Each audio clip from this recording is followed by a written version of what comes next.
Hey there, I'm curious. Have you ever woken up and just wondered what in the world happened to your life? You don't want to go to work. You don't want to even get out of bed. You or somebody in your family has received a really negative medical report, or maybe a long term relationship that you've had went from like super amazing to become completely toxic. I don't know about you, but I certainly had a moment in my life where I ended up in a women's shelter, and one morning I just woke up and it was like everything I knew about my life was done. It was over. It was gone. In that moment, I discovered two things that I had that really helped me out. I can't wait to share them with you today, and maybe they'll help you out too.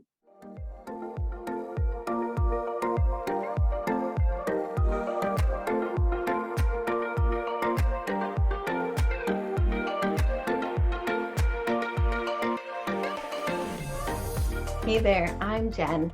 I've actually been helping women for over 18 years change their life in a variety of different ways. So I'm here. I'm going to get ready with you guys together today, and I'm going to share two things that helped me change my life entirely. Okay, seriously, you guys. Today I just cannot talk and put on mascara at the same time. So I'm just going to finish this real quick and I'll be right back with you.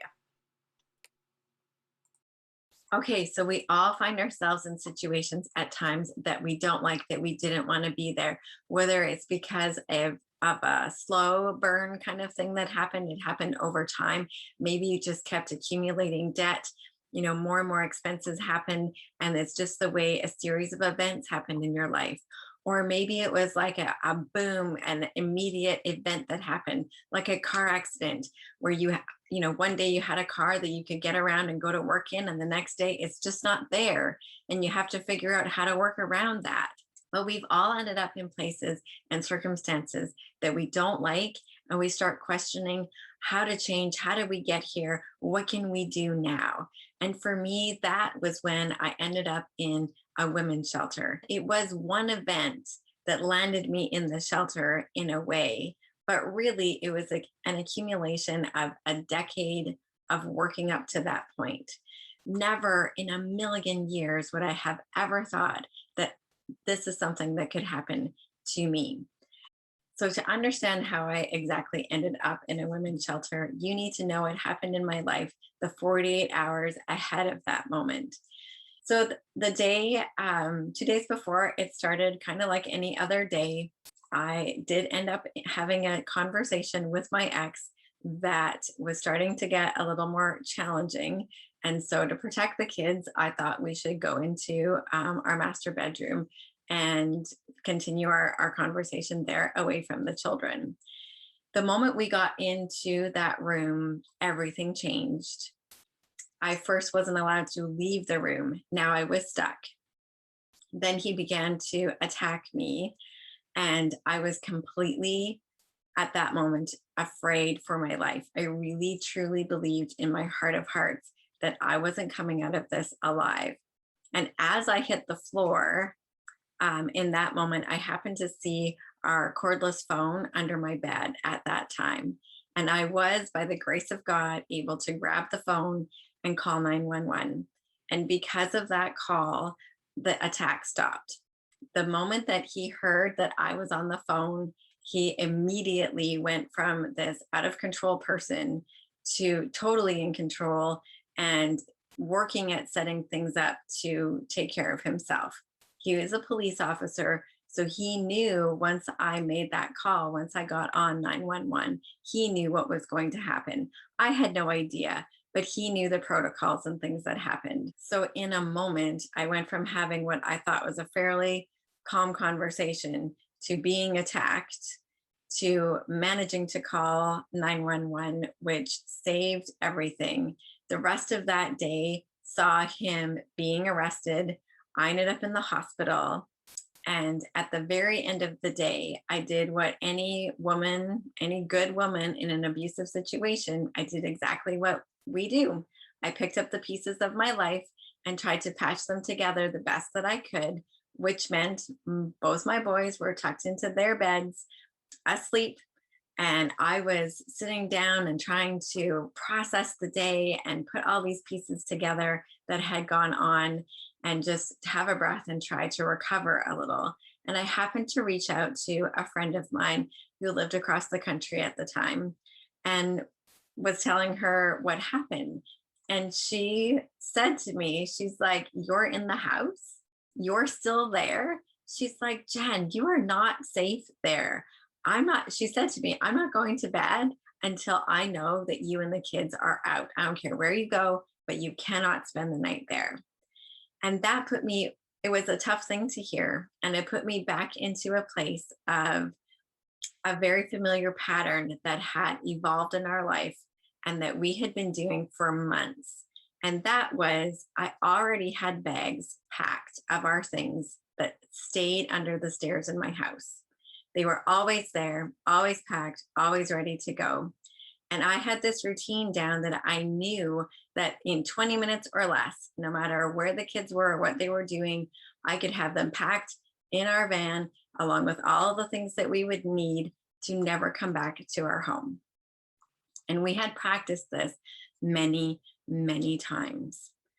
I actually don't know of a friend in the area that we had not spent the night at their house in the last couple of months leading up to this day. It was that prevalent and that often in our life that we did this. So many times I would get a call, or I would have a sign that things were going to go really badly. And my mother's heart was to get my kids out of the way. And I would pack them up and we would go anywhere to anyone that would let us stay over that night. And so here we were again.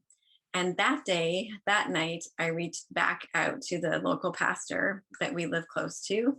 And we went, and I took my kids out of what, woke them up, took them out of their beds, and we went to this pastor's house and spent the night. And in the morning, I remember waking up and just thinking, this has reached a level that I can't go back from. To the best of my knowledge, he had never been physical. He had not been physical with me up until that point. Mental and emotional, financial for sure, but physical, he had not gone there. And when it got physical, it went catastrophically off the charts. And it was undeniable now. That was a line that he crossed that I just couldn't get past. And so I phoned up a local friend this time. I'm like, "I need help. What do I do?" And she suggested a shelter. And the rest of that day was spent getting approval and getting us in and doing their intake process. And it brought me to that point in the dark in the night when I was laying there in bed, had my kids tucked back into a bed that, bunk beds in the same room as me, no complaints about, the help that we received. It just was so bizarre to be completely out of my home. My entire life was upside down. And I knew nothing. I knew nothing about this process. I didn't know anybody that had ever been through this. I just knew nothing about what we were going to face. And as I'm laying there in the dark and I'm praying and I'm trying to talk to God, and he brought to my mind the events that had happened in the last 2 days. The fact that there was a phone under my bed, the fact that I did not die like I thought I was going to, and that I was there safe in this bed, even if it was so unfamiliar and so strange to me to be there. He clearly showed me, he's like, "I've got you. I took care of you. I took you out." That was his real message, was, "I took you out of that. Now will you listen and will you come out?" And I did. And I took that step and he showed me that he was there for me. So that was the first thing, the first of those two things. That first thing was just that I was not alone, that he was there with me, and that he would help me. The second thing, that as I'm laying there and I'm trying to process everything and trying to come to some measure of putting all this together in my head, he showed me that I had helped many, many women over the last couple of years in my life with a system that I had that I taught to them. And I had watched them. He kind of brought them to my mind. I could see their face and I could see the change that they had from working with me. Some of them were able to pay off debt, significant amounts of debt. Some of them now had cars. Some of them had taken their families on vacations that they had paid for. Some of them were able to rework their schedule so that they could spend more time with their kids and more time with their family. And they were so much happier and living a much better life because there was more harmony and balance there. And God kept showing these people to me. And then he's like, and you have this, and you taught it to them. And he's like, now it's your turn to use what you have for yourself. And so that's when I realized that God's with me. And I had this system. I had this like roadmap or blueprint, whatever you want to call it, this thing this mechanism I was already teaching. I already saw women were getting results with it and that they could do what they needed to do and they were changing their life.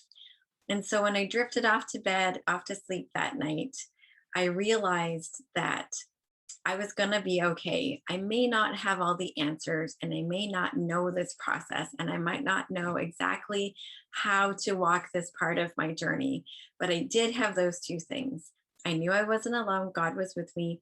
And I knew I had this thing that I could use that was going to help me get from where I was to wherever it was that I needed to be, because I didn't even totally understand that yet. And because the system worked, I really wanted to put together a shortened version of it so that you could get this right away today and implement or shore up anything in your life that needs a little tweaking, needs some help. I hope that you're not in the situation that I was in. I hope it's a little simpler than that. Maybe it is, maybe it's not. But either way, I've got this thing that I kind of, I dubbed it the escape plan, because that's what I needed to do. I needed to get out. I needed to change.